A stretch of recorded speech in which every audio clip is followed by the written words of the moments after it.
Praise the lord. దేవుని ప్రశస్తమైన నామంలో మీ అందరికీ వందనాలు తెలియచేస్తా ఉన్నానండి. మీరందరూ దినదినము కూడా యేసయ్య కృపలో వర్ధిల్లుతున్నారు అని మేమంతా నిరీక్షిస్తా ఉన్నాం. గతించిన వీడియోలో మనము రివెలేషన్ చర్చెస్ ఆ యొక్క సిరీస్ని మనం జ్ఞాపకం చేసుకుంటూ ధ్యానం చేసుకుంటూ వచ్చాము. ఆ యొక్క ప్రకటన గ్రంథంలో ఉన్న 7 సంఘాల గురించి ఒక సిరీస్ని మనము ఫాలో అవుతూ వస్తూ ఉన్నాం. అయితే గతించిన వీడియోలో ఎఫెసస్ చర్చ్ గురించి మనందరం కూడా ధ్యానం చేస్తూ ఉన్నాం. ప్రభువు ఆ యొక్క ఎఫెసస్ సంఘాన్ని ఆజ్ఞాపిస్తా ఉన్నారు, జ్ఞాపకం చేస్తా ఉన్నారు. అదేంటి అని అంటే, నీ క్రియలను, నీ కష్టాన్ని, నీ యొక్క సహనాన్ని నేను I know everything about you. నువ్వు అపోస్తలులు కాకుండా తాము అపోస్తలులమని చెప్పేవారిని నువ్వు ఖచ్చితంగా వారిని పరీక్షించి నీవు వారిని కనుగొంటివి అని నాకు తెలిసింది. అయినను నీ మీద ఒక తప్పు మోపవలసి ఉన్నది. అదేంటి అని అంటే, నీ యొక్క మొదటి ప్రేమను నీవు వదిలిపెట్టావు అని దేవుని యొక్క వాక్యము సెలవిచ్చినట్లుగా ఎఫెసస్ సంఘానికి మనము గతించిన వీడియోలో మనము జ్ఞాపకం చేసుకొని ధ్యానం చేసాం. అయితే ఆ యొక్క మొదటి క్రియను నువ్వు చేస్తే గనక, ఆ యొక్క మొదటి స్థితిని నువ్వు జ్ఞాపకము చేసుకొని మారు మనసు పొంది నీవు మళ్ళీ ఆ యొక్క మొదటి క్రియను రిపీట్ చేయగలిగినట్లయితే ఖచ్చితంగా నీ మధ్యలో నుంచి ఆ యొక్క దీపస్తంభాన్ని ఉంచి పరదైసులో ఉన్నటువంటి ఆ యొక్క జీవవృక్ష ఫలములను నేను భుజింపనిత్తును అని దేవుని యొక్క వాక్యము సెలవిచ్చినట్లుగా మనందరం కూడా జ్ఞాపకం చేసుకుని ధ్యానం చేశాం. ఈ రోజున ప్రత్యేకంగా స్మరణ సంఘం 2వ సంఘం అయినటువంటి ప్రకటన గ్రంథంలో రాసి పెట్టి ఉంచిన ఆ యొక్క 2వ సంఘం అయినటువంటి స్మరణ సంఘాన్ని గురించి మరందరం కూడా ధ్యానం చేసుకోబోతా ఉన్నాం. పరిశుద్ధ గ్రంథంలో నుంచి ప్రకటన గ్రంథము 2వ అధ్యాయము 8వ వచనం నుంచి 11వ వచనం ఒకసారి చదువుకుందాం. స్మరణలో ఉన్న సంఘపు దూతకు ఇలాగు వ్రాయము, మొదటి వాడును కడపటి వాడునై ఉండి మృతుడై మరలా బ్రతికిన వాడు చెప్పు సంగతులేవనగా, నీ శ్రమను దరిద్రతను నేనెరుగుదును, అయినను నీవు ధనవంతుడివే. తాము యూదులమని చెప్పుకొనుచు యూదులు కాక సాతాను సమాజపు వారి వలన నీకు కలుగు దూషణ నేనెరుగుదును.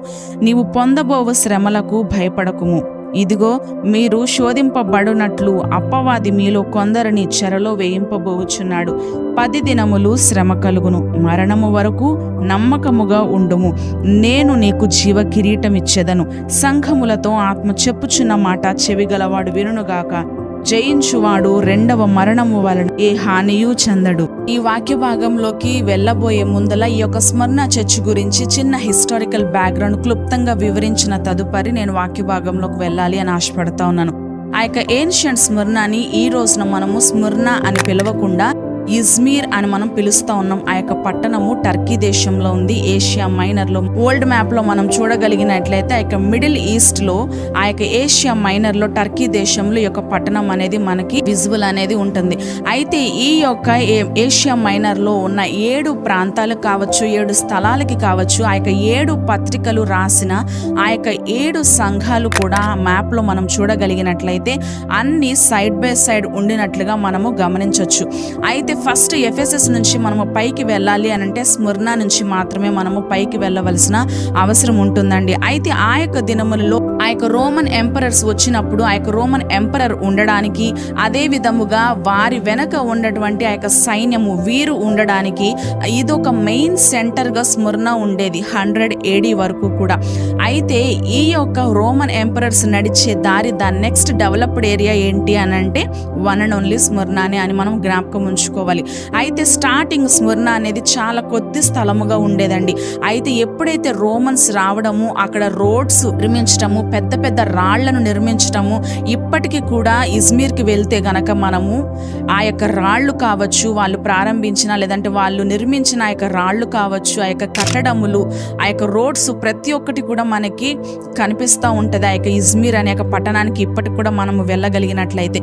అయితే అవన్నీ గమనించినప్పుడు, అవన్నీ చూస్తూ ఉన్నప్పుడు ఆ యొక్క రోమన్ ఎంపరర్స్ ఎప్పుడైనా సరే వారి వెనకాల ఒక బృందం అంటూ ఉండేది. అదేంటి అనంటే ప్రాస్టిట్యూషన్. ఎందుకు అనంటే because their part of the culture is prostitution was legalized. ఓపెన్డ్గా వేశ్యలను, వేశ్య బృందము ఎప్పుడూ కూడా రోమన్ ఆ యొక్క ఎంపరర్స్ వెనకాలే ఉంటూ వచ్చేవారు. ఎప్పటికప్పుడు వాళ్ళు వెనకాలే తెచ్చి పెట్టుకుంటూ ఉండేవారండి. అయితే 100 AD తర్వాత అధికంగా డెవలప్డ్ ఏరియా ఏంటి అని మనం ఆలోచన చేస్తే స్మరణానే. అయితే ఈ యొక్క స్మరణలో చెప్పుకోదగ్గ స్థలాలు చాలా ఉన్నాయి. అయితే కొన్ని వరకు నేను మీకు చెప్పాలని ఆశపడతా ఉన్నాను. అందులో మొట్టమొదటిది ఏంటి అనంటే పోర్ట్, అది చాలా బ్యూటిఫుల్ పోర్ట్. అది చూడడానికి ఎట్లా ఉంటుంది అని అంటే క్రౌన్ షేప్లో ఉంటుంది. ఎంపరర్ కన్ను దీని మీద పడడము, అదేవిధంగా అఫీషియల్స్ ఇక్కడికి వచ్చి చేరడము, ఘనమైన వారు వచ్చి ఇక్కడికి చేరడం అనేది మనం చరిత్రలో చూస్తాం. రెండవది ఏంటి అని అంటే థియేటర్స్. ఈ యొక్క థియేటర్స్ మధ్య భాగంలో అరీనా అంటారు ఆ యొక్క స్థలాన్ని. ఆ యొక్క అరీనా యొక్క స్థలంలో ప్రజలు ఎంతమంది పడతారంటే ఆ యొక్క స్థలంలో వీక్షించడానికి 20 నుంచి 25,000 మంది దాకా ప్రజలు కూర్చొని వీక్షిస్తారు. ఆ యొక్క థియేటర్స్ని వీళ్ళు దేనికి ఉపయోగించుకుంటూ ఉండేవారంటే పాపానికి, గొడవలకి, పోరాటాలకి, అదే విధముగా మరణాలకి, ఆ వాటిని చూసి అత్యుత్సాహంతో ఒక సైకోయిస్టులుగా ఎంటర్టైన్ అవుతూ ఎంజాయ్ చేస్తూ ఉండేటువంటి వారండి. ఆ యొక్క థియేటర్స్ని వాళ్ళు ఆ విధంగా ఉపయోగించుకుంటూ ఉండేవారు. ఒకవేళ గనక ఇద్దరు ఆ యొక్క థియేటర్స్లోకి వచ్చేవారు. ఒకళ్ళు ఖైదీలు, రెండవది క్రైస్తవులు.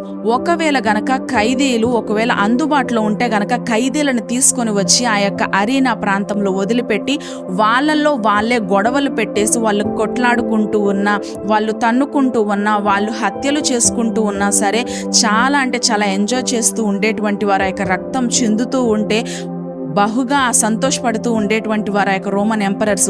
ఒకవేళ గనక ఆ సమయంలో ఈ యొక్క ఖైదీలు అవైలబుల్గా లేకపోతే వెంటనే అట్ ద వెరీ మూమెంట్ క్రిస్టియన్స్ని తీసుకొని రండి అని తీసుకొని వచ్చి ఆ యొక్క అరీనా కుటుంబాలుగా అంత గ్రూప్గా ఫామ్ అయ్యి ఆ యొక్క గ్యాలరీలో ఉండినప్పుడు కింద నుంచి డోర్స్ ఓపెన్ చేసేవారు.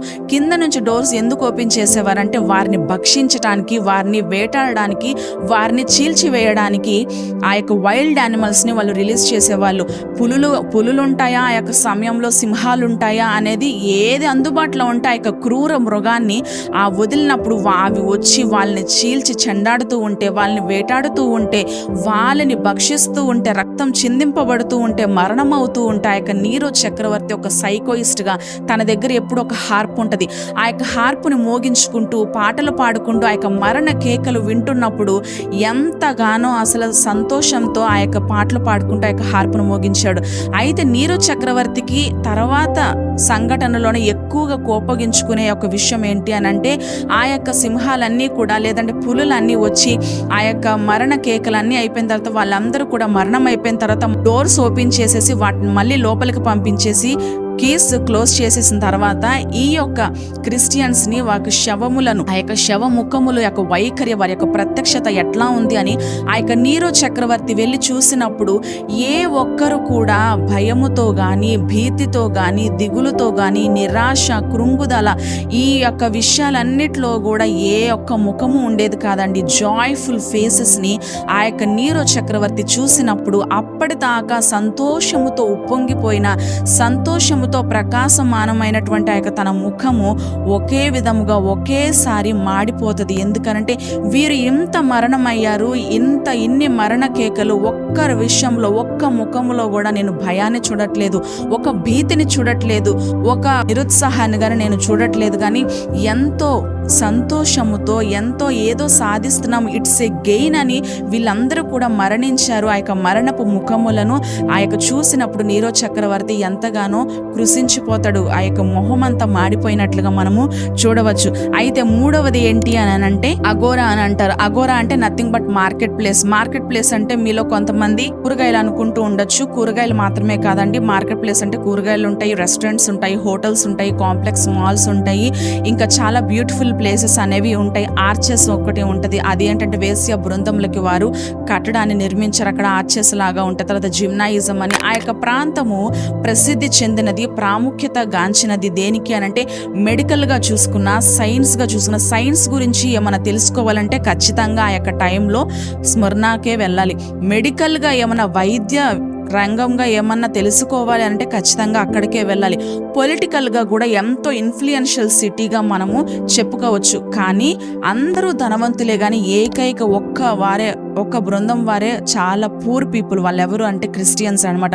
ప్రతి ఒక్క విషయంలో రిజెక్ట్ చేయబడుతూ ఉండేవారు, అన్ని విషయంలో అణిచివేయబడుతూ ఉండేటువంటి వారు. ఆ యొక్క స్మరణలో జరిగే ఒక విషయం ఏంటి అని అంటే నువ్వు క్రైస్తవుడువా అని అంటే ఆహా నేను క్రైస్తవుడిని కాదు అని అంటే ఓకే, మా యొక్క ఎంపరర్ని మీరు దేవుడిగా భావించండి, మా యొక్క ఎంపరర్ని మీలో దేవుడు, మీ యొక్క దేవుళ్ళలో మా యొక్క ఎంపరర్ను కూడా మీరు యాడ్ చేసుకొని ఆరాధన చేయాలి అంటే వాళ్ళు ఓకే చేస్తే ఓకే, నీకు జాబ్ ఓకే, నీకు బిజినెస్ ఓకే, నీకు మార్కెట్ ప్లేస్లో ఎంట్రీ కూడా okay, the biggest trading centre స్మరణ, కాబట్టి నువ్వు ట్రేడ్ చేసుకోవచ్చు, నువ్వు రిచ్ అవుతావు ఖచ్చితంగా అని చెప్పి ఒకవేళ వాళ్ళ ఎంపరర్ని దేవుడిగా చేసుకుంటే ఈ యొక్క అవకాశాలన్నీ కూడా వాళ్ళకి ఇచ్చేవారు. క్రైస్తవులు మాత్రము మేము మీ ఎంపరర్ని మా దేవుడిగా మేము యాడ్ చేసుకోము, మేము భావించము, మేము ఆరాధన పూజ కానీ లేదంటే నమస్కారం చేయడం కానీ అసలు మేము భావించము. మా ఏకైక దేవుడు కేవలం యేసుక్రీస్తు ప్రభువారు మాత్రమే, మరణించి పునరుద్ధానుడై తిరిగి లేచిన ఆ యొక్క గొప్ప నిరీక్షణను ఇచ్చినటువంటి ఆ ఏకైక దేవుణ్ణి మాత్రమే మేము పూజిస్తాము. చావైన బ్రతుకైన మా దేవుడు యేసుక్రీస్తు ప్రభువారు మాత్రమే, ఒకే ఒక్క దేవుడు యేసుక్రీస్తు ప్రభువారని వాళ్ళు ఆ యొక్క తీర్మానం కలిగి అంతటి మోస్ట్ పర్సిక్యూషన్ పీరియడ్లో కూడా వారి యొక్క జీవితములను క్రీస్తు నిమిత్తమై సమర్పించుకున్నారు. కాబట్టే వారందుకనే దరిద్రులుగా శ్రమ పొందేటువంటి వీరులుగా ఆ యొక్క దేవుడు ఆ యొక్క స్మరణ గురించి చెప్పేటప్పుడు జ్ఞాపకం చేస్తూ ఉన్నారండి. అయితే స్మరణలో క్రిస్టియన్స్ని బాగా వేధించి హింసించి నానా విధాలుగా పలు మాటలు మాట్లాడుతూ క్రిస్టియన్స్కి 2 ఆప్షన్స్ ఇచ్చేవాళ్ళు. ఒకటి ఏంటి అనంటే యేసయ్యను వదిలేయి, లేదు అనంటే ఇతరుల్లాగా బ్రతుకు, ఇతరుల్లాగా బ్రతకాలంటే వారి యొక్క ఎంపరర్ని దేవుడిగా కొలవడమే. అలా కొలిస్తే నువ్వు ఖచ్చితంగా రిచ్ అవుతావు, లేదంటే నువ్వు పూర్గానే ఉంటావు అని వారికి 2 ఆప్షన్స్ వదిలినప్పుడు క్రైస్తవులు ఒకే ఒక్క మాట, మేము దేవుణ్ణి తప్ప ఇంకా ఎవరిని కూడా, నిజమైనటువంటి దేవుణ్ణి మా యొక్క రక్షకుడు మా యొక్క రాజుని తప్ప మేము ఎవరిని కూడా మేము భావించము అని ఆ యొక్క తీర్మానంతో వాళ్ళు తీసుకున్నారు. కాబట్టి వాళ్ళకి జాబ్ ఇచ్చేవాళ్ళు కాదండి, వాళ్ళకి బిజినెస్ ఇచ్చేవాళ్ళు కాదు. ఒకవేళ వాళ్ళు బిజినెస్ చేసినా వాళ్ళకి బిజినెస్ గురించి తెలుసుకుందాము అని ఎవరన్నా వచ్చినా, లేదంటే వారితో పాటు చేతులు కలపడానికి పార్ట్నర్షిప్ గురించి వచ్చినా అందరినీ ఆపేసేవారు. మార్కెట్ ప్లేస్లో కూడా ఎంట్రీ అనేది ఉండేది కాదు. ట్రేడింగ్ అనేది వాళ్ళు చేసుకోలేక మార్గం లేదంటే డబ్బు ఉన్న మార్గంలో వారికి జీవితములు లేకపోయేసరికి వారు దరిద్రులుగా ధనహీనులుగా ఉండినట్లుగా మనము చూస్తూ ఉన్నాం. అయితే ఇంకొకటి ఏంటిది అని అంటే ఒక దేవత, గాడెస్ ఆఫ్ సిబిలి అనే ఒక దేవత అక్కడ స్మరణలో ఉండడం ఎంతో ప్రాముఖ్యం ఆ యొక్క రోజుల్లో.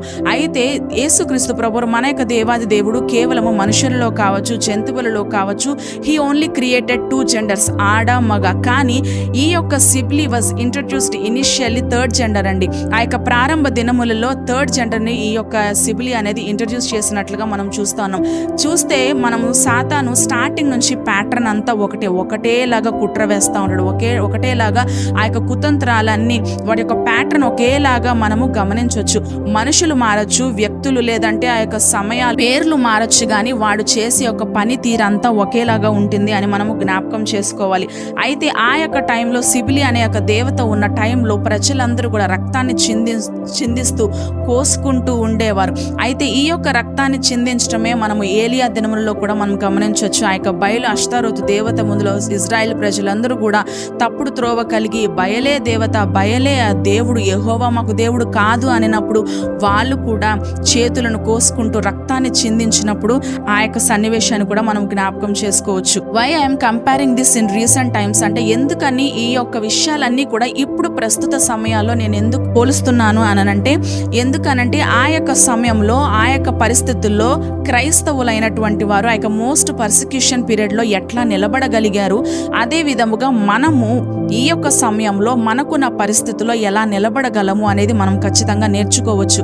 అయితే రివల్యూషన్ చదువుతున్నప్పుడు కానీ లేదంటే ఈ యొక్క పత్రికలు మనం చదువుతూ ఉన్నప్పుడు కానీ God is writing personally for you and for me, ఆయన వ్యక్తిగతంగా నీకు నాకు ఆయన వ్రాస్తా ఉన్నారు అని మనము గమనించాలి.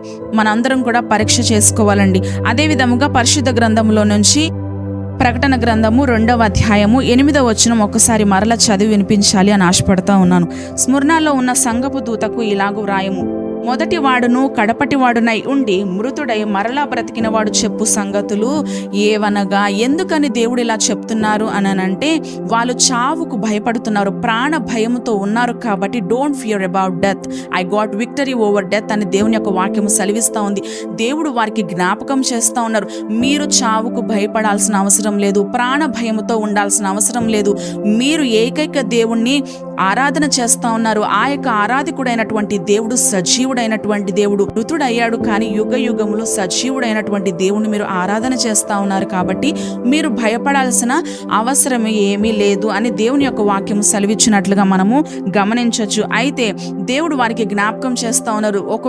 ఒకానొక సమయంలో స్ముర్నా కూడా అంత కూల్చివేయబడిన పరిస్థితుల్లో ఉన్నప్పటికీ తర్వాత ఎంపరర్ అయినటువంటి అలెగ్జాండర్ వచ్చి స్ముర్నాని మళ్ళీ తిరిగి పునర్నిర్మించినట్లుగా మనం చరిత్రలోకి వెళ్తే మనకు అంతా తెలుస్తుంది. ఈవెన్ క్రాస్ టైంలో కూడా సిలువ సమయంలో కూడా యోహాను గారు తప్ప ఏ ఒక్క శిష్యుడు కూడా యేసయ్యతో పాటు లేరండి. అందరూ సిలువ వేస్తూ ఉన్నప్పుడు పారిపోయారు, సమాధి చేయబడినప్పుడు దాక్కున్నారు. ఆ యొక్క రిజరక్షన్ టైంలో ఆ యొక్క పునరుద్ధానము సమయంలో కూడా నమ్మాలా వద్దా, ఈయన చెప్పారు కానీ అసలు నిజంగా లేచారా లేదా అనే ఒక సందేహంలో ఉండినట్లుగా మనం గమనించవచ్చు. ఎప్పుడైతే వాళ్ళు పెంతుకొస్తు దినమున ఆ యొక్క మేడగదిలో ఆ యొక్క సమాజంగా కూడి ఉన్నారో అప్పుడు పరిశుద్ధాత్మ ఆదరణకర్తను ఎప్పుడైతే వాళ్ళు అభిషేకము ద్వారా వాళ్ళు ఎప్పుడైతే అనుభవించారో ఆ యొక్క పరిశుద్ధాత్మ అభిషేకం వారి యొక్క జీవితంలో ఒక అనుభవం కలిగి ఉన్నారో అప్పుడు వాళ్ళకి రియలైజ్ అయింది అదేంటి అని అంటే death is not end of the story అని వారికి అర్థమైంది. మరణము అనేది జీవిత అంతము కాదు, ఈ మరణానంతరము అసలు సిస్సలైనటువంటి నిజమైనటువంటి యొక్క నిత్య జీవితము యేసేతో పాటు ఉంది అని వారు గ్రహించారండి. ఈ యొక్క జీవితము preparation life for next life. ఈ యొక్క జీవితం అనేది సిద్ధపాటుతో కూడినటువంటి జీవితము. ఈ సిద్ధపాటుతో కూడినటువంటి జీవితము దేనికి అనంటే ఈ యొక్క మరణము తర్వాత ఉన్న జీవితానికి ఆధారపడి ఉంటుంది. దేవుడు ఈ యొక్క పరిశుద్ధ గ్రంథంలో డూస్ డోంట్స్ ప్రతి ఒక్కటి కూడా రాయించి ఉంచారు. ఏది చేస్తే మనకి ఆశీర్వాదం ప్రతి ఒక్కటి కూడా దేవుడు రాయించి ఉంచారు. అయితే ఏది చేసినా ఏది చేయకపోయినా మనం ఒకటి జ్ఞాపకం ఉంచుకోవాలి, ఇప్పుడు నేను జీవిస్తున్న జీవితము ఆ తర్వాతి జీవితము మీద ఆధారపడి ఉంటుంది. కాబట్టి ఇప్పుడున్న జీవితము దేవుడు ఇచ్చిన ఈ జీవితము ఆయనకు మాత్రమే మహిమకరంగా జీవిస్తాను అని ప్రతి ఒక్కరం తీర్మానం తీసుకొనగలిగినట్లయితే ఖచ్చితంగా ఆ యొక్క నిత్య జీవంలో మనందరము దేవుని ఇంటిలో కుటుంబంగా మనందరము కూడా కుటుంబీకులుగా మనందరం కూడా చేర్చబడతా ఉంటాం. అయితే ఈ యొక్క జీవితంలోనే మనము నిర్ణయాలు తీసుకోవాలి. దేవునితోనా, లేదు అనంటే అంధకార పాతాల లోకమా, లేదు అనంటే అగ్ని ఆరదు పురుగు చావదు ఆ యొక్క స్థలంలో ఉండాలా, లేదు అనంటే మహిమ గల 1000 ఏండ్ల రాజ్య పరిపాలన చేసేటువంటి రాజుతో మనం ఉండాలా అని మనందరము కూడా తీర్మానం తీసుకోవాలి. ఈ యొక్క రోజున దేవుని యొక్క వాక్యం సెలవిస్తూ ఉంది, స్మరణ సంఘాన్ని మీరు భయపడాల్సిన అవసరం లేదు, మరణ భయంతో చావు భయంతో మీరు ఉండాల్సిన అవసరం ఏమీ లేదు. మీరు ఆరాధిస్తున్న ఆరాధికుడైనటువంటి నేను సజీవుడను, మరణం యొక్కయు పాతాల లోకము యొక్కయు తాళపు చెవులు నా స్వాధీనంలో ఉన్నాయి గనక మీరు భయపడాల్సిన అవసరం ఏమీ లేదు అని 8వ వచనంలో వారిని ప్రోత్సాహపరుస్తున్నట్లుగా వారిని ధైర్యపరుస్తున్నట్లుగా దేవుడు మనం ఇక్కడ గమనించవచ్చు. ఈ యొక్క ప్రకటన గ్రంథము 2వ అధ్యాయము 9వ వచనం ఒకసారి చదువుకుందాం. నీ శ్రమను దరిద్రతను నేనెరుగుదును, అయినను నీవు ధనవంతుడవే. ఏ సంఘంలో చూసినా ఈ యొక్క ప్రకటన గ్రంథంలో రాసి ఉంచిన ఈ యొక్క 7 సంఘాలలో దేవుడు అత్యుత్తమమైనటువంటి రీతిగా, ఘనమైన రీతిగా, శ్రేష్టమైనటువంటి రీతిగా ఆ సంఘంలో ఉండినటువంటి మంచి కార్యములను, మేలైనటువంటి కార్యములను చెప్పుకుంటూ వచ్చారండి. మన యొక్క శ్రమను, మన యొక్క దరిద్రతను నేను ఎరుగుదును, నేను ఎరుగుతాను, I know everything about you అని దేవుని యొక్క వాక్యం సెలవిస్తూ ఉంది. ఈ రోజున మన యొక్క జీవితంలో మనకున్న పరిస్థితులను దానిని బట్టి నా జీవితం ఏంటి ఇట్లా ఉంది, ఇట్లా వెళ్తుంది అనుకుంటే ఇట్లా వెళ్తుంది ఏంటి, నేను ఇట్లా అనుకోలేదే, అనుకోని విధంగా నా యొక్క జీవితం వెళ్తుంది అని చాలాసార్లు చాలా విధాలుగా చాలా మంది నిరుత్సాహపడుతూ ఉంటారు. కానీ దేవుడు తగిన కాలమందు ద్వారములు తెరిచి ఆయన యొక్క కార్యాన్ని త్వరపెడతారని మనం నమ్మాలండి. అయితే 30 AD నుంచి 100 AD వరకు కూడా ఆ time line according to biblical ఏమంటారంటే అపోస్తలిక్ ఏజ్ అంటారనమాట. అయితే ఆ యొక్క 100 నుంచి 300 AD వరకు హిస్టరీ మొత్తంలో ఈ క్షణం ఇప్పటి వరకు కూడా అన్ని శ్రమలు కావచ్చు, అన్ని వేదనలు, అన్ని మరణాలు, అంత యొక్క డిజాస్టర్ ఎప్పుడు కూడా జరగలేదండి. 100 నుంచి 300 ADలోనే హిస్టరీ మొత్తంలో మోస్ట్ పర్సిక్యూషన్ పీరియడ్. బైబిల్ నిపుణులు ఏం చెప్తా ఉంటారంటే ఆ యొక్క టైం లైన్ని, ఆ యొక్క టైం పీరియడ్ని ఏమని చెప్తా ఉంటారంటే గ్రేట్ సఫరింగ్ పీరియడ్ అని అంటారు. ఆ సఫరర్స్ ఎవరు అనంటే వన్ అండ్ ఓన్లీ క్రిస్టియన్సే అండి. ఆ క్రైస్తవులు మాత్రమే యొక్క సఫరర్స్. యూదులు మాత్రము కాదు. ఎందుకు అనంటే క్రీస్తు నిమిత్తమై వారు పడినటువంటి శ్రమ, వేదన, మరణము, హతసాక్షులు అవ్వడము ఇంత అంత ఇప్పటి వరకు చరిత్రలో ఇంతవరకు జరగలేదు. ఎక్కువ మరణాలు కావచ్చు, స్మరణలో జరిగినట్లుగా మనము చూడవచ్చు. అయితే ఇందాక మనం చెప్పినట్లుగానే ఆ యొక్క స్మరణలో క్రిస్టియన్స్కి 2 ఆప్షన్స్ ఇచ్చారు. అదేంటి అనంటే యేసయ్యను వదులుతావా, లేదంటే ఇతరుల్లాగా మా యొక్క ఎంపరర్ని మీ దేవుళ్ళలో ఒక దేవుడుగా మీరు యాడ్ చేసుకుంటారా అని. అయితే ఈ రోజున క్రీస్తు కొరకు శ్రమ పడటానికి ఎంతమంది సిద్ధంగా ఉన్నారు? Are you continuing your faith in your bad times or in hard times? కష్టమైనటువంటి సమయంలో, ప్రతికూలమైనటువంటి ఒక సమయంలో మీ యొక్క విశ్వాసాన్ని మీ యొక్క శ్రమల గుండా, మీ యొక్క కష్టాల గుండా, మీ యొక్క ప్రతికూల వాతావరణంలో కూడా దేవునిపై ఉంచినటువంటి మీ యొక్క విశ్వాసము కొనసాగుతూ ఉందా, కొనసాగించుకుంటున్నారా లేదా అని దేవుడు ఈ రోజున ప్రశ్న వేస్తూ ఉన్నాడు. నాకు ఆస్తి లేదండి, నాకు జాబ్ లేదండి, నాకు డబ్బు లేదండి, నాకు బంగారం లేదండి, నాది అన్నది నాకంటూ ఇంక ఏది లేదు అండి అని అంటే స్మరణతో దేవుడు వాగ్దానం చేస్తూ ఉన్నాడు. అయినను నీ శ్రమను, నీ దరిద్రతను, I know everything about you, కానీ నీవు ధనవంతుడవే అని స్మరణ సంఘానికి దేవుడు ఎలా అయితే జ్ఞాపకం చేస్తూ ఉన్నారో, ఎంతమంది అయితే ఈ యొక్క వీడియోని చూస్తూ ఉన్నారో మీకు కూడా దేవుడు వాగ్దానం చేస్తూ ఉన్నారు. దేవుడు జ్ఞాపకం చేస్తూ ఉన్నారు. శ్రమల్లో ఉన్నారు కదా, దరిద్రతను మీరు అనుభవిస్తూ ఉన్నారు కదా, డబ్బు వచ్చే మార్గంలోనే మీ యొక్క జీవితములు లేదే అని మీరు బాధపడుతున్నారు కదా, అయినప్పటికీ మీరు ధనవంతులే అని దేవుని యొక్క వాక్యం సెలవిస్తోంది. మీరు అనుకుంటూ ఉండొచ్చా, ఏమిచ్చావు ప్రభా, ధనము లేనటువంటి మార్గంలో మా యొక్క జీవితములు మేము ఉంటే మేము ఎట్లా ధనవంతులం అవుతావు అని మీరు ఒకవేళ దేవుని ప్రశ్న వేస్తే దేవుడు అంటూ ఉంటారు, ధనం ఉంటే నిజమైనటువంటి ధనవంతులు కాదు, కానీ ఎవరైతే క్రీస్తు నిమిత్తము వారికి జీవితములను ఈ యొక్క లోకంలో కొనసాగిస్తూ ఉంటారో, యథార్థముగా క్రీస్తును వెంబడిస్తారో, క్రీస్తును అనుసరిస్తారో వారు నిజమైనటువంటి ధనవంతులు. దేవుడు వారితో అంటా ఉన్నారు స్మరణ సంఘముతో, నీకు నేనున్నాను, నీతో నా యొక్క తోడు ఎల్లప్పుడూ కూడా ఉంటుంది అని వారితో వాగ్దానం చేస్తున్నట్లుగా మనము చూస్తూ ఉంటాం. అయితే మనము లెట్స్ ఎగ్జామిన్, క్రిస్టియానిటీయా లేదు అనంటే బ్లెస్సింగా, ఆశీర్వాదమా, క్రైస్తవ్యమా, ఈ రెండింటిని మనము ఏది కావాలి అని మనము ఒకసారి పరీక్షించుకోవాలి. ఎందుకని ఈ రెండింటిని పరీక్షించుకోవాలి అంటున్నానంటే, ధనం ఉండడం అనేది పాపము కాదు. వన్ ఆఫ్ ద బ్లెస్సింగ్ ఏంటి అని అంటే ధనము, కానీ ఆ ధనమే దేవుడు అయిపోకూడదు అని దేవుని యొక్క వాక్యము సెలవిస్తూ ఉంది. ఇందులో కొంతమంది ఏమంటా ఉంటారంటే, నాకు డబ్బు లేదండి, నాకు బంగారం లేదు, నాకు ఆస్తి లేదు అని అంటే you are really blessed people అని దేవుని యొక్క వాక్యము సెలవిస్తూ ఉంది. ఎందుకు అని అంటే, ఈ యొక్క లోక సంబంధ కార్యములలో మీ యొక్క జీవితము మీరు ఉండలేకపోయినప్పటికీ కూడా ఆ యొక్క దైవికమైనటువంటి రాజ్యంలో, ఆ యొక్క దైవ రాజ్యంలో ఆధ్యాత్మికంగా ఎన్నో కార్యములలో మీరు పాలు పంచుకుంటున్నందుకు మీరు నిజంగా ధనవంతులు అని దేవుని యొక్క వాక్యము సెలవిస్తూ ఉంది అనంటే, యేసుక్రీస్తు ప్రభువారి యొక్క నిత్య జీవితములో, లేదంటే నిత్య ఆశీర్వాదములో, నిత్య రాజ్యములో, నిత్య శాంతి, నిత్య సుఖము, నిత్య సమాధానములో మన యొక్క జీవితములు ఉండబోతా ఉన్నాయి అని ప్రతి ఒక్కరం కూడా నమ్మాలి. ప్రకటన గ్రంథము 2వ అధ్యాయము 9వ వచనం మధ్య భాగం నుంచి చదువుతున్నానండి. తాము యూదులమని చెప్పుకొనుచు యూదులు కాక సాతాను సమాజపు వారి వలన నీకు కలుగు దూషణ నేను ఎరుగుదును. అంటే ఒక మాటలో చెప్పాలంటే స్మరణ సంఘానికి దేవుడు ఏమని జ్ఞాపకం చేస్తూ ఉన్నాడంటే, బయటోళ్ళ నుంచే కాదు కానీ నీ వాళ్ళు నుంచి నీకు ఇబ్బంది, నీకు దూషణ కలుగబోతా ఉంది అని దేవుని యొక్క వాక్యం సెలవిస్తూ ఉంది.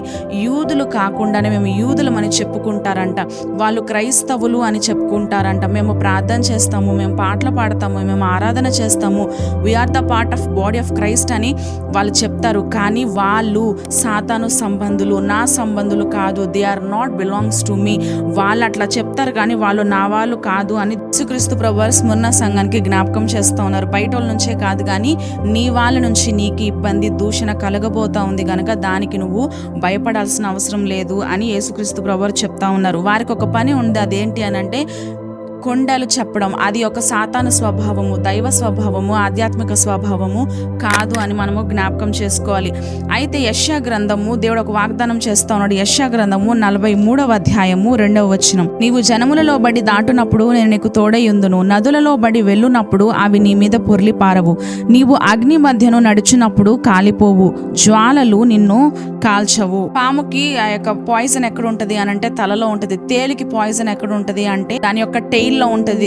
యేసుక్రీస్తు ప్రభువారు ఆ యొక్క స్మరణ సంఘానికి ఏమని జ్ఞాపకం చేస్తూ ఉన్నారంటే, నీ వాళ్ళ నుంచి కావచ్చు, నీకు ఆపద, అపాయము, దూషణ, పలుమాటలు, నిందలు, అవమానాలు ఏదైనా రావచ్చు, బయట నుంచి అయినా రావచ్చు. ఇక్కడ యెషయా గ్రంథం నుంచి మనము ఈ యొక్క వాక్యాన్ని ఆధారంగా మనం చేసుకుంటూ ఉండినట్లయితే ఆపద కావచ్చు, అపాయము కావచ్చు, కష్టము, నష్టము, ఇరుకు, ఇబ్బంది, నిరుత్సాహము, కన్నీరు ఏదైనా సరే కింద నుంచి రావచ్చు, లేదంటే పై నుంచి రావచ్చు, ఎటు సైడ్ నుంచి అయినా వచ్చినా సరే నథింగ్ కెన్ హార్మ్ యూ అని ఇక్కడ యేసుక్రీస్తు ప్రభువారు వారికి జ్ఞాపకం చేస్తూ ఉన్నారండి. ఎందుకంటే నేను నీతో ఉన్నాను, నా తోడు ఎప్పుడు కూడా నీకు ఉంటుంది, నేను నీతో పాటే సదాకాలము యుగ యుగములు నీతో పాటు ఉంటాను, కాబట్టి నీవు భయపడాల్సిన అవసరం ఏమీ లేదు అనే ఒక స్మరణ సంఘానికి యేసుక్రీస్తు ప్రభువారు జ్ఞాపకం చేస్తూ ఉన్నట్లుగా మనం ఈ యొక్క వాక్య భాగంలో చూడొచ్చు. అసలు రోమన్స్కి క్రిస్టియన్స్కి ఎటువంటి హెట్రేట్ ఏమీ లేదు, ఎటువంటి ప్రాబ్లం ఏమీ లేదు. కానీ మధ్యలో చేసిందంత ఎవరు అనంటే యూదులు. మనం చూసుకుంటూ ఉండినట్లయితే యేసుక్రీస్తు ప్రభువారు ఈ యొక్క లోకంలో జన్మించినప్పుడు ఆయన 30వ ఏట తన యొక్క పరిచర్యను ప్రారంభించినప్పటి నుంచి ఆ యొక్క శిలువ మరణము వరకు కూడా హేరోదు దగ్గరికైనా, లేదంటే పిలాతు దగ్గరికైనా, లేదంటే యేసుక్రీస్తు ప్రభువారి యొక్క పరిచర్యలో కూడా ఎప్పుడు ఆటంకపరుద్దామా, ఎప్పుడు ఆ యొక్క వేరే ఒక సన్నివేశములను తీసుకొచ్చి ఇరుకాటంలో పెడదామా, లేదు అంటే ఈయన ఎప్పుడు తొలగిద్దామా, ప్రజలలో ఈయన యొక్క వైఖరి లేదంటే ఈయన యొక్క ప్రత్యక్షతనే అసలు ఉండకుండా ఈయన తీసివేద్దామా, ఈయన ఎప్పుడు చంపుదాం, ఎప్పుడు సిలువేద్దాము, మరణానికి ఎప్పుడు అప్పగిద్దామా, ప్రజలలో ఆయన యొక్క అధికారము, ఆయన యొక్క గొప్ప ప్రేమ, రాజుల రాజు, యూదుల రాజు అని వాళ్ళందరూ కొలుస్తూ ఉన్నారు. ఇంకా మనదేముంది, ఇంకా మనము ప్రజల్లో ఇంకా ఉన్నా లేకపోయినా ఒకటే అని వాళ్ళు అంత కుతంత్రాలుగా ఎప్పుడు కొండములు చెప్తూ వచ్చినట్లుగా మనము చూస్తూ ఉన్నాం. Even 6 million Christians were murdered by emperor Nero అండి. ఆ యొక్క నీరో చక్రవర్తి ద్వారా ఆ యొక్క 6 మిలియన్ క్రిస్టియన్స్ హతులయ్యారు. ఆ యొక్క పేదల యొక్క ఇండ్లన్నీ కూడా ఆయన తగలబెట్టేసి ఆ యొక్క ప్రాంతంలో ఆ యొక్క నీరో చక్రవర్తి తన యొక్క ప్యాలెస్ని నిర్మించుకున్నట్లుగా మనం చరిత్రలోకి వెళ్తే మనము చూడవచ్చు. అయితే ఎప్పుడు కూడా ఆ యొక్క సాతానికి అందుకని ఒక పేరు ఉంటుంది, అది ఏంటి అంటే అక్యూజర్ ఆఫ్ బ్రెథరెన్ అంటారు. అంటే ఏంటంటే కొండలు చెప్తూ ఎంతసేపు నిందారోపణలు చేయడం, ఆ యొక్క స్వభావం యేసుక్రీస్తు ప్రభువారు ఆ యొక్క స్మరణ సంఘానికి జ్ఞాపకం చేస్తూ ఉన్నారు. ప్రకటన గ్రంథము 2వ అధ్యాయము 9వ వచనం లాస్ట్ లైన్ చదవాలని ఆశపడతా ఉన్నాను. నీవు పొందబోవు శ్రమలకు భయపడకుము. యేసుక్రీస్తు ప్రభువారు స్మరణ సంఘానికి ముందే జ్ఞాపకం చేస్తున్నారు. ఇంకా శ్రమ కలగకపోయినా, ఇబ్బంది రాకపోయినా, ఆ యొక్క దూషణపు మాటలు, ఆ యొక్క కష్టము, ఆ యొక్క నష్టము రాక ముందలే వారిని ముందుగానే ప్రిపేర్ చేస్తూ ఉన్నారు స్పిరిచువల్గా. అవన్నీ వస్తాయి, కానీ నువ్వు ఫియర్ నాట్, భయపడకుడి అని ఆ యొక్క సంఘాన్ని ధైర్యపరుస్తున్నట్లుగా, ప్రోత్సాహపరుస్తున్నట్లుగా మనం ఇక్కడ చూడొచ్చు. ప్రకటన గ్రంథము 2వ అధ్యాయము 10వ వచనం ఒకసారి చదువుతున్నానండి. ఇదిగో మీరు శోధింపబడినట్లు అపవాది మీలో కొందరిని చెరలో వేయింపబోచున్నాడు. 10 దినములు శ్రమ కలుగును, మరణము వరకు నమ్మకముగా ఉండుము. స్మిర్నా అంటే ఏంటి అని అంటే విచ్ ఇస్ డిరైవ్డ్, స్మిర్నా అనే word which is derived from A Greek word మర్. అంటే ఏంటి అని అంటే బోలము. ఆ యొక్క గ్రీక్ వర్డ్ మర్ అనే నుంచే ఈ యొక్క స్మిర్నా అనే యొక్క వర్డ్ డిరైవ్ అయ్యిందండి. అయితే బోలము ఎంత ఎక్స్పెన్సివ్యో పర్ఫ్యూమ్డ్ కమ్ క్రష్డ్ ఆయిల్ అని మనం తెలుసుకోవచ్చు. చరిత్రలోకి వెళ్తే మనం చూసుకుంటూ ఉండినట్లయితే ఈ యొక్క బోలానికి ఉన్న ప్రాముఖ్యతను బైబిల్లో మనం చూస్తూ ఉంటాం. పరిశుద్ధ గ్రంథంలో మనం చూస్తే నిర్గమాకాండం కావచ్చు, లేవియా కాండం కావచ్చు, దేవుడు అభిషేక తైలాన్ని సిద్ధం చేయమన్నప్పుడు ఈ యొక్క బోలం ఖచ్చితంగా ఉండాలి. అదే విధముగా మనము హిస్టరీలో మనం చూస్తే ఈజిప్ట్లో ఉన్నటువంటి ఆ యొక్క మమ్మీస్ని ప్రిజర్వేట్ చేయడానికి కూడా ఈ యొక్క బోలంతోనే ప్రిజర్వేట్ అనేది చేస్తూ ఉంటారు. యూదుల్లో కూడా ఒక మనిషి చనిపోయారంటే ఈ యొక్క బోలముతోనే ఆ యొక్క నార బటన ఆ యొక్క అల్లి ఆ యొక్క మనిషిని ఆ యొక్క లోపల పెడతా ఉంటారు.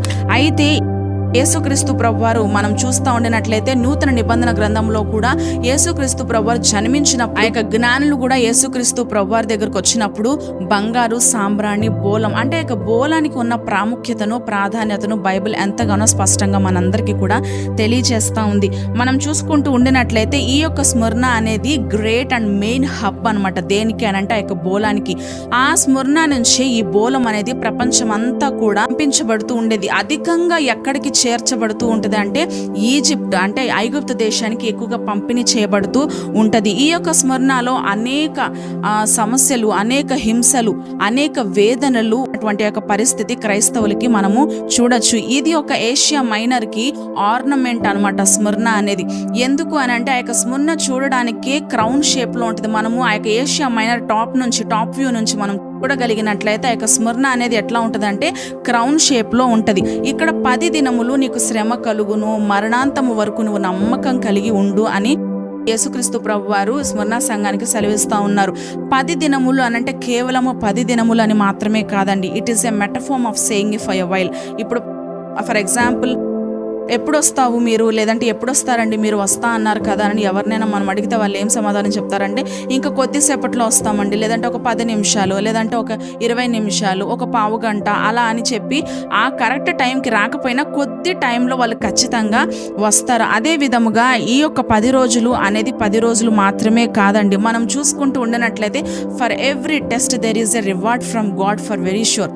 ప్రతి ఒక్క శోధన వెనకాల ఖచ్చితంగా బహుమానము, ఆశీర్వాదము ఆ దాచబడి ఉండింది దేవుని దగ్గర. అది ఖచ్చితంగా మనము పొందుకుంటాము. ఆ యొక్క ఆశీర్వాదము, ఆ యొక్క బహుమానము మనము పొందుకోవాలంటే మనకున్న ఈ యొక్క శ్రమలు, మనము అధిగమిస్తున్నటువంటి ఈ యొక్క పరీక్షలు అన్నీ కూడా ఖచ్చితంగా మనం అధిగమించగలిగినట్లయితే దేవుని దగ్గర ఆ యొక్క దాచబడి ఉంచబడినటువంటి ఆ యొక్క ఆశీర్వాదము, ఆ యొక్క బహుమానము ఖచ్చితంగా మనము పొందుకోవచ్చు. మనం చూసుకుంటూ ఉండినట్లయితే పాత నిబంధన గ్రంథంలో అబ్రహాము జీవితంలో మనం చూసి 100 సంవత్సరములకి ఆ ఇస్సాకునిస్తే ఆ ఇచ్చిన తరువాత దేవుడు వెనువెంటనే అతనిని బలి కోరారనమాట.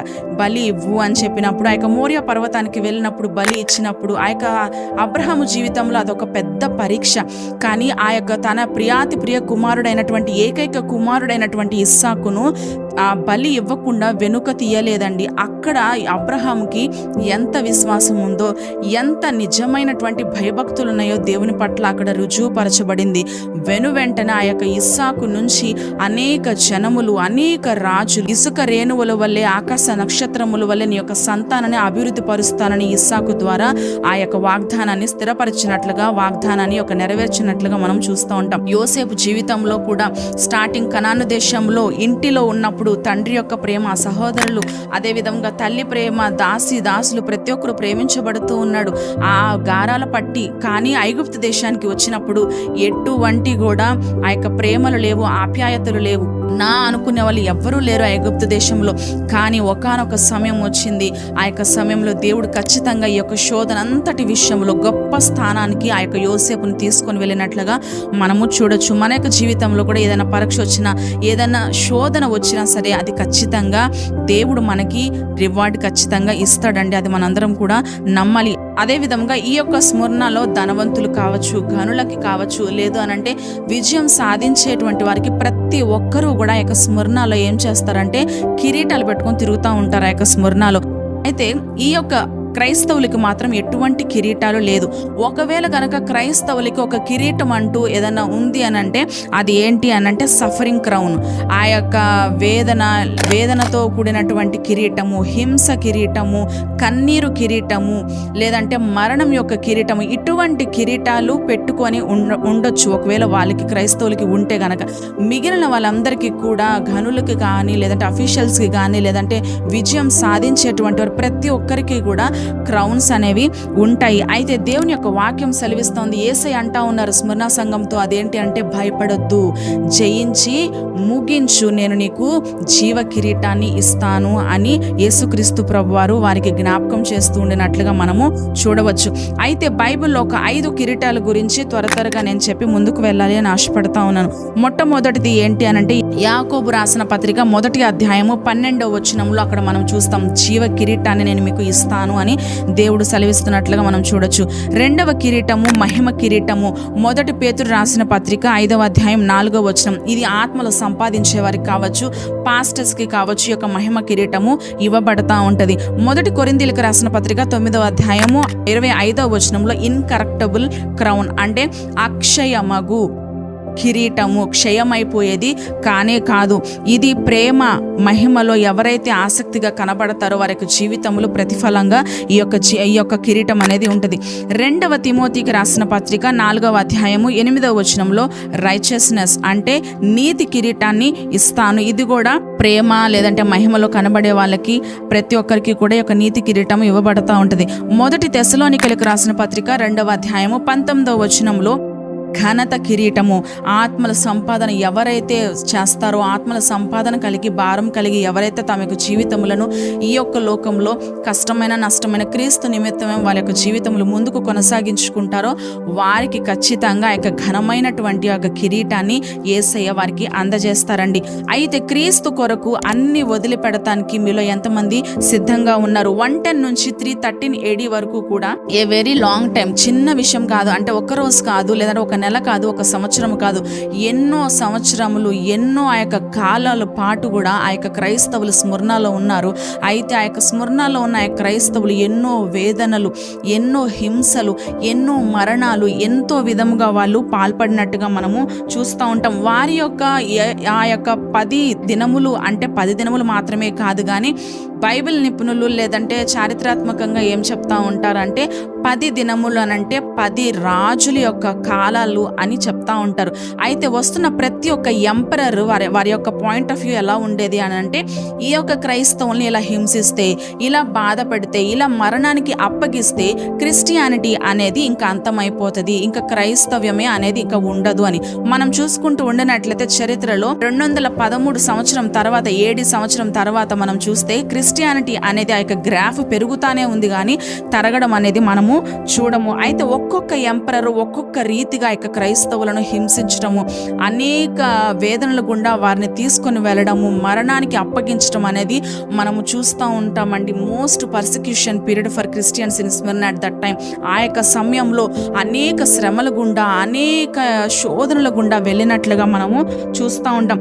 కానీ దేవుడు సెలవిస్తా ఉన్నాడు, 10 రోజులు యేసే సెలవిస్తా ఉన్నారు, 10 రోజులు నీకు శ్రమ కలుగబోతా ఉంది, మిమ్మల్ని చెరలోకి వేయించబోతా ఉన్నారు మిమ్మల్ని, కాబట్టి మీరు మరణాంతం వరకు నమ్మకంగా ఉండండి అని యేసే సెలవిస్తా ఉన్నారు. అయితే మరణాంతం వరకు కూడా మీరు నమ్మకంగా ఉంటే నేను మీకు జీవ కిరీటాన్ని ఇస్తాను. స్మరణ వాళ్ళకి తెలుసు కిరీటం యొక్క విలువ, కిరీటం యొక్క ప్రాముఖ్యత, కిరీటం యొక్క ప్రాధాన్యత వారికి తెలుసు. కాబట్టే వారికి లేనిది ఏంటో ఆ యొక్క అత్యుత్తమమైనటువంటి ఒక బహుమానాన్ని, ఆ యొక్క ఘనమైన బహుమానాన్ని, శ్రేష్టమైనటువంటి బహుమానాన్ని యేసయ్య ఇస్తాను అని వాగ్దానం చేస్తూ ఉన్నారు స్మరణ సంఘానికి. క్రైస్తవులు తప్ప స్మరణలో ప్రతి ఒక్కరు కూడా కిరీటాలు పెట్టుకొని తిరుగుతూ ఉంటే, కిరీటాలు లేనటువంటి వారు ఎవరైనా ఉన్నారు అని అంటే క్రైస్తవులే అనండి. అయితే ఇప్పుడు మరణాంతము వరకు 10 దినములు శ్రమ కలుగుతుంది, అయినా నువ్వు భయపడాల్సిన అవసరం లేదు. మరణం వరకు నువ్వు నమ్మకంగా ఉండు, అంతము వరకు నమ్మకంగా ఉండు, నేను నీకు జీవ కిరీటాన్ని ఇస్తాను అని యేసే వారికి చెప్తా ఉన్నారండి. అయితే ఈ యొక్క స్మరణ అనేది కిరీటానికి సాదృశ్యము. స్మరణలో రాయల్టీస్ కావచ్చు, లేదు అనంటే పొజిషన్ వస్తే కిరీటము, వారు గెలిస్తే కిరీటము, లేదంటే విజయం సాధిస్తే వారు కిరీటం, ప్రతి ఒక్కరికి కూడా కిరీటం పెట్టుకొని వాళ్ళు తిరుగుతూ ఉంటారు. దేవుని యొక్క వాక్యం సెలవిస్తూ ఉంది ఏమని అని అంటే, స్మరణ సంఘానికి యేసే ఏమని జ్ఞాపకం చేస్తూ ఉన్నారంటే, ఈ లోక సంబంధమైనటువంటి కిరీటాలు కాదు నేను నీకు ఇచ్చేది, ఆధ్యాత్మికంగా దైవికంగా అక్షయ మగు కిరీటము నేను నీకు ఇవ్వబోతున్నాను, జీవ కిరీటాన్ని నేను మీకు ఇవ్వబోతున్నాను. ఈ రోజున స్మరణలో ఉన్న ప్రతి ఒక్కరిని నువ్వు చూసి అధైర్యపడతా ఉన్నావేమో, నిరుత్సాహపడతా ఉన్నావేమో, బాధపడతా ఉన్నావు, అయ్యో నాకు కిరీటము లేదే అని. వారు పెట్టుకున్న కిరీటాలు పాత గెలుతాయి ఖచ్చితంగా. క్షయమైపోయేటువంటి కిరీటాలే వారు పెట్టుకుంటున్నారు, కానీ అక్షయమగు కిరీటము, నిత్యము నిలిచేటువంటి కిరీటాన్ని నేను మీకు ఇస్తాను, జీవ కిరీటాన్ని నేను మీకు ఇస్తాను. కాబట్టి మీరు భయపడాల్సిన అవసరం లేదు. 10 దినములు శ్రమ కలుగును, అంతము వరకు నమ్మకంగా ఉండు. నువ్వు ఏదైతే కోరుకుంటున్నావో అంతకంటే ఘనమైన రీతిగా నేను అంత సిద్ధపరిచి ఉంచాను, నీకు జీవ కిరీటాన్ని ఇస్తాను అని యేసే సెలవిస్తా ఉన్నారు. మనం చూస్తే ఎఫెసీ సంఘం యొక్క సమయంలో అపోస్తల్స్ అన్నమాట, మొత్తము ఆ యొక్క పీరియడ్ కావచ్చు, ఆ యొక్క టైం కావచ్చు, మొత్తం అపోస్తలు ఎన్నో ఆత్మ కార్యాలు, ఎన్నో బలమైన కార్యములు, ఎన్నో సూచక కార్యములు చేసినట్లుగా మనం చూస్తాం.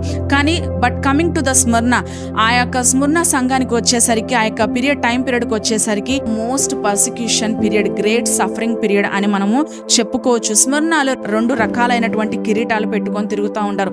ఒకటి ఏంటి అని అంటే బ్యాండ్ ఓను, ఇంకొకటి వ్రాత్. బ్యాండ్ ఓన్ ఎవరు పెట్టుకుంటారంటే అధికారులు పెట్టుకుంటారు. ఇది ఏమో వ్రాత్ క్రోన్ ఎవరు పెట్టుకుంటారంటే స్మరణలో రాయల్టీస్ కావచ్చు, లేదంటే ప్రధానులు కావచ్చు, లేదంటే గెలిచిన వారు కావచ్చు, వీరులు కావచ్చు, వీళ్ళందరూ పెట్టుకుంటారండి. అయితే చివరిగా ఒకే ఒక్క పర్సన్ నేను మీకు ఇంట్రడ్యూస్ చేసిన తర్వాత నా యొక్క వాక్య సందేశాన్ని ముగించాలి అని ఆశపడతా ఉన్నాను. ఆయన పేరు ఏంటి అంటే పాలికార్పు గారు. ఆయన జన్మించిన తర్వాత ఆయన ఎవరు అనంటే అపోస్తలుడైనటువంటి యోహాను గారి దగ్గర శిష్యరకం చేసినటువంటి వ్యక్తి ఈ యొక్క పాలికార్పు గారు. అయితే ఈ యొక్క పాలికార్పు గారు ఆ యొక్క మిషనరీ లేదంటే ఆ యొక్క శిష్యరికం అనేది కంప్లీట్ చేసిన తర్వాత ఆ యొక్క డిసాపిల్షిప్ కంప్లీట్ అయిన తర్వాత ఈయన స్మిర్నాలో ఒక మిషనరీగా, ఒక బిషప్గా పనిచేస్తూ ఉండేవారు. అయితే ఆయన యొక్క జీవితంలో అనేక సంఘములను కట్టడం, ప్రాముఖ్యంగా ఫిలిప్పు సంఘాన్ని బలపరచడము, అనేక మందిని బలపరచడము, అనేక మందిని క్రీస్తు మార్గంలో నడిపించడము, తనకు జీవితాంతము కూడా క్రీస్తుకు సమర్పించుకున్నట్లుగా మనం చూస్తూ ఉంటాం. తాను 86 సంవత్సరములు దాటిన తరువాత పాలికార్పు గారికి దేవుడు దర్శనంలో చూపిస్తూ ఉంటారు, మాట్లాడుతూ ఉంటారు. అదేంటి అంటే నిన్ను రోమన్స్ తీసుకొని వెళ్ళి చంపేయబోతా ఉన్నారు అని అంటే, ఆ యొక్క దర్శనం రాగానే వెంటనే లేచి ఆయన సిద్ధపడ్డారంటండి. ఈ లోపలే రోమన్ ఎంపరర్స్ ఆయన ఇంటి దగ్గరికి వచ్చి ఆయన అరెస్ట్ చేసి తీసుకొని వెళ్ళడానికి, చంపడానికి, అరెస్ట్ చేయడానికి ఆయన ఇంటికి వచ్చినప్పుడు ఆయన ఎంతగానో సిద్ధపడి వారిని చక్కగా ఆహ్వానించి వారికి మంచి ఆతిథ్యం ఇచ్చి మంచి ఆహారం ఇచ్చారంట. మీరు మంచిగా ఆహారాన్ని పుచ్చుకోండి, నాకు మీరేమనుకోకపోతే ఒకే ఒక్క గంట, give me 1 hour for prayer అని వాళ్ళకి ఈయన సెలవిచ్చినట్లుగా మనము గమనించవచ్చు. హిస్టరీలోకి వెళ్తే ఒకే ఒక్క గంట నాకు సమయం ఇవ్వండి, ఆ యొక్క గంట నేను ప్రార్థన చేసుకుంటాను, ఈ లోపల నేను పెట్టినవి మీరు పుచ్చుకోండి ఆ యొక్క ఆహారాన్ని అని ఆయన లోపలికి వెళ్ళి ప్రార్థన చేస్తూ ఉన్నారంట. ఆయన ప్రార్థన చేస్తూ ఉంటే ఈ యొక్క రోమన్ అఫీషియల్స్ అక్కడ అరెస్ట్ చేయడానికి వచ్చిన వాళ్ళు ఆహారము తింటూనే ఆయన ఏం ప్రార్థన చేస్తున్నారు అనే యొక్క ప్రార్థన వింటున్నారు కూడా. ఆయన యొక్క ప్రార్థనలో తన గురించి, తన యొక్క ఆధ్యాత్మిక జీవితము గురించి, తన యొక్క కుటుంబము గురించి, తన యొక్క సంఘము గురించి, చివరికి తనను అరెస్ట్ చేయబోయే లేదంటే ఆ యొక్క రోమన్ అఫీషియల్స్ గురించి కూడా ప్రార్థిస్తూ ఉన్నారంటే, యొక్క రోమన్స్ని, యొక్క రోమియోలను నీవు మార్చు ప్రభువా, వీరిని దీవించాయా, వీరిని ఆశీర్వదించాయా అని ప్రార్థన చేసిన గొప్ప ఏకైక వ్యక్తిగా పాలికార్పు గారు ఉన్నారు. అయితే ఆ యొక్క గంట అయిపోయింది, ప్రార్థన ముగించుకున్నారు. బయటకు వచ్చి ఆ యొక్క రోమన్ అఫీషియల్స్తో అంటూ ఉన్నారు, ఐఎమ్ రెడీ అండి, ఇంకా వెళ్దామా అని అంటే సరే అని చెప్పి ఆయన అరెస్ట్ చేసుకొని తీసుకొని వెళ్ళారు. తీసుకొని వెళ్ళిన తర్వాత ఆ యొక్క రోమన్ సెంచూరియన్ అంటా ఉన్నారు, నువ్వు ఎంత ఘనమైన వ్యక్తివి కదా, ఎంత మంచి వ్యక్తివి కదా, ఇంత ముసలి వయసులో కూడా నువ్వు ఎంతగానో మంచి కార్యములు చేస్తూ ఉన్నావు, ప్రజలకు మంచి కార్యములు, ఘనమైన కార్యములు, శ్రేష్టమైనటువంటి మేలు మాత్రమే నువ్వు చేస్తూ ఉన్నావు. ఇంతటి మేలు చేసిన నీవు, ఇంత మంచి వ్యక్తివైనటువంటి నీకు ఎంత చావు, ఎంత ఘనహీనమైనటువంటి చావు, దిక్కుమాలినటువంటి చావు నీకు అవసరమా?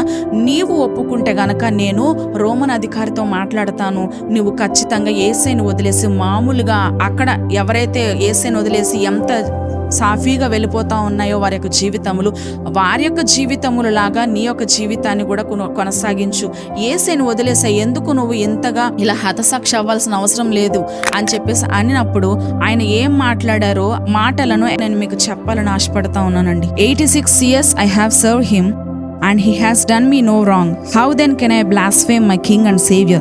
You threaten me with a fire that burns for a season, and after a little while is quenched. But you are ignorant of the fire of everlasting punishment that is prepared for the wicked. ఆయన ఏమంటా ఉన్నారంటే ఆ యొక్క సెంచూరియన్తో, నేను 86 సంవత్సరములు నా దేవుణ్ణి నేను సేవ చేస్తూ వచ్చాను, నా దేవునికి నేను సేవ చేస్తూ వచ్చాను, నేను నమ్మినటువంటి నా దేవుడు నాకు ఎన్నడూ ఎప్పుడూ కూడా హాని చేయలేదు, కీడు చేయలేదు, నా విషయంలో ఎటువంటి తప్పు కూడా ఏమీ చేయలేదు. అలాంటి దేవుని విషయంలో నేను ఎట్లా దూషిస్తాను? నా యొక్క రాజుని, నా యొక్క రక్షకుణ్ణి నేను ఎలా దూషిస్తాను? అదే విధంగా మీరు నన్ను భయపడతా ఉన్నారు, కొంచెము ఆ యొక్క మంటను చూపించి నువ్వు చచ్చిపోతావు, నిన్ను కాల్చివేస్తుంది అని చెప్పేసి నన్ను భయపడతా ఉన్నారేమో, ఈ కొద్దిపాటి వెలిగి ఆరిపోయే మంటకి నన్ను మీరు భయపడతా ఉన్నారు. కానీ నేను ఇక్కడ కన్ను మూసిన తర్వాత నా యొక్క యేసు రాజ్యంలో నేను ఖచ్చితంగా కన్ను తెరుస్తాను. కానీ మీరు గనక ఒక మంటను మీరు గనక ఇగ్నోర్ చేస్తూ ఉన్నారు. ఆ యొక్క ఏంటి అంటే అగ్ని ఆరదు, పురుగు చావదు, నిత్యము ఆరిపోనటువంటి అగ్నిలో మీ యొక్క జీవితములు ఉంటే, నిత్యము నిలిచేటువంటి ఒక అగ్నిలో మీ యొక్క జీవితములు కాల్తానే మీ యొక్క శరీరం శరీరము, మీ యొక్క ఆత్మ కేకలు వేస్తూనే ఉంటే మీరు దానిని ఇగ్నోర్ చేస్తూ ఉన్నారు అని దూషిస్తూ ఉన్నారు. అనేక క్రైస్తవులను మీరు ఇట్లా హింస పెడుతూ, బాధ పెడుతూ, కాల్చివేస్తూ మరణానికి అప్పగిస్తూ ఉన్నారు. మీ కొరకు ఎదురు చూస్తూ ఉంది నిత్యము నిలిచేటువంటి ఆ యొక్క అగ్నిలో మీ జీవితాలు కాపాడుకోవాలి అనంటే మీరు కూడా యేసేను అంగీకరించండి. నేను మాత్రము యేసేను నేను వదలను అని ఆ యొక్క 86 సంవత్సరముల తర్వాత కూడా ఆయన యేసు పట్ల, క్రీస్తు పట్ల తగిన నిర్ణయం తీసుకొని, తీర్మానం తీసుకునేనట్లుగా మనం చూస్తూ ఉంటాం. అయితే ఈ యొక్క మాటలు విన్న ఆ యొక్క సెంచురీకి బాగా అధికంగా కోపం వచ్చేసి ఎన్నిసార్లు ఆ యొక్క నిప్పును అంటించినా సరే గాలి వస్తూ ఉంటే ఆ యొక్క నిప్పు అంటుకుపోవడంతో పక్కనున్న వారిని ఆ ఈటి తీసుకొని పొడి చేస్తారండి. ఏ పాలికార్ప్ గారు చనిపోతారు. చనిపోయే ముందల కూడా ఒక అద్భుతమైనటువంటి ప్రార్థన చేసి ఆయన కన్ను మూసుకున్నట్లుగా మనం చూస్తూ ఉంటాం.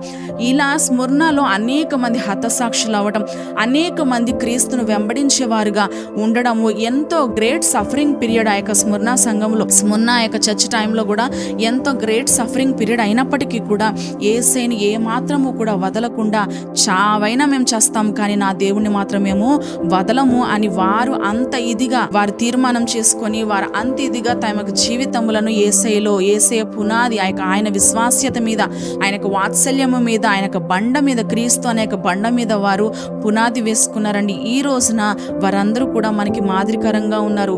పరిస్థితి ఏదైనప్పటికీ, స్థితిగతులు ఏదైనప్పటికీ, ఆ యొక్క సిచ్యువేషన్స్ లేదంటే సమయాలు ఏదైనప్పటికీ కూడా కేవలం యేసే కోసం నిలబడితే మనకి ఖచ్చితంగా స్మరణకి ఏదైతే వాగ్దానం చేస్తూ ఉన్నాడు దేవుడు, జీవ కిరీటాన్ని ఇస్తాను అని, ఈ రోజును కూడా మన యొక్క శ్రమను, మన యొక్క దరిద్రతను, మన యొక్క నిరుద్యోగాన్ని, లేదు అని అంటే మన యొక్క ప్రతికూల వాతావరణాన్ని ప్రతి ఒక్కటి దేవుడు చూస్తూ ఉన్నాడు. శ్రమ కలుగుతుంది, ఇబ్బంది కలుగుతుంది, దూషణ కలుగుతుంది. అయినప్పటికీ నువ్వు ధనవంతుడవే, భయపడవద్దు, జయించి ముగించు. I will give the life of crown అని దేవుని యొక్క వాక్యము సెలవిస్తూ ఉంది. కాబట్టి అటువంటి గొప్ప కృపా దేవుడు మనందరికీ దయచేయనుగాక. కండ్లు మూసుకుని ప్రార్థన చేసుకుందాం. మహాగణుడా, మీకు వందనాలు, వేలాది లెక్కలేని స్థుతులనైనా ఇచ్చిన సమయాన్ని బట్టి, ఇచ్చిన తరుణాన్ని బట్టి నీకు వందనాలు. ఈ సమయం లేని వారు ఎంతో మంది లోకమంది నశించిపోతూ ఉన్నారు. మేమైతేనైనా నీవిచ్చిన వాక్యాన్ని బట్టి, నీ యొక్క వాక్యము పట్ల మేము ధ్యానం చేయగలిగే ఒక గొప్ప కృపను, ధన్యతను మాకు ఇచ్చినందుకు నీకు వందనాలు.